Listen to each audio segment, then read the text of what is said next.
আম্মু রাতের গরম গরম টমেটো স্যুপ, আশা করি খাইতে অনেক মজাই হইবে। আম্মু বেন্না গেল তো গলাটা একটু ব্যথা করতে আছে, একটু গরম গরম স্যুপ খাইতে পারলে মনে হয় ভালো লাগবে। ঘরে তো টমেটো আছে, হলে হেতে তোরে স্যুপ বানাই দেই। টমেটো দিয়ে স্যুপ বানাবা? আচ্ছা ঠিক আছে, তাহলে বানাও। ঠিক আছে। টমেটো দিয়ে স্যুপ বানানোর পারলে প্রথমে টমেটো গিজি গিজি করে কুচাইতে হইবে। টমেটো কুচাইনা হয়ে গেছে, এখন আমরা স্যুপ বানানো শুরু করবো। টমেটো স্যুপ বানানোর পারলে প্রথমে ফ্রাই প্যানের মধ্যে দিয়ে দিতে আসি ঘি, কুচাইনা রসুন।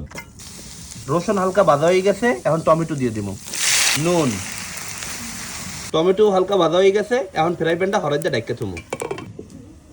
আম্মু 3-4 মিনিটের মতো তো হয়ে গেছে, এখন তো মনে হয় টমেটো হেজছে। হ্যাঁ দেখতে আসি বেটা।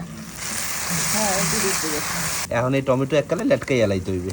টমেটো লেটকাই হয়ে গেছে, এখন মৌ দিয়ে দিব। এখন দিতে আসি সয়া সস, কুচাইনা কাঁচা মরিচ, গোলমরিচের গুঁড়ি। উতলাই উঠছে, এখন ডিম দিমু আর লাড়তে থাকবো। ডিম কলম আগেই ফেডাই লইছি, এখনই তো পুরো ইয়াম্মি ইয়াম্মি মনে হইতেছে। আম্মু কর্নফ্লাওয়ার একটু বাড়িতে পানিতে গুললে থুইছিলাম, এই এখন দিয়ে দিমু।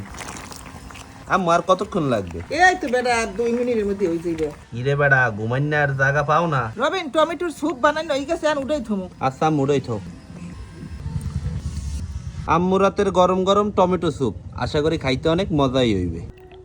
টমেটোর স্যুপ গরম গরমই খাই, বিসমিল্লাহ। মাশাআল্লাহ, অনেক ভালো হয়েছে। গরম গরম এরমে স্যুপ খেলে গলাটাও একটু ভালো লাগে।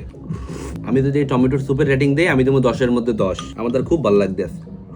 আপনারা কলম চাইলে বাড়তে বই এরমে টমেটোর স্যুপ বানাই খাইতে পারেন, আশা করি খাইতে ভালোই লাগবে। আম্মু এই টমেটোর স্যুপ কি খালি একদিনই খাবো না আরো বানাই খাওয়াবা? আর বানাই খাওয়া মানে। যাক ইনশাআল্লাহ।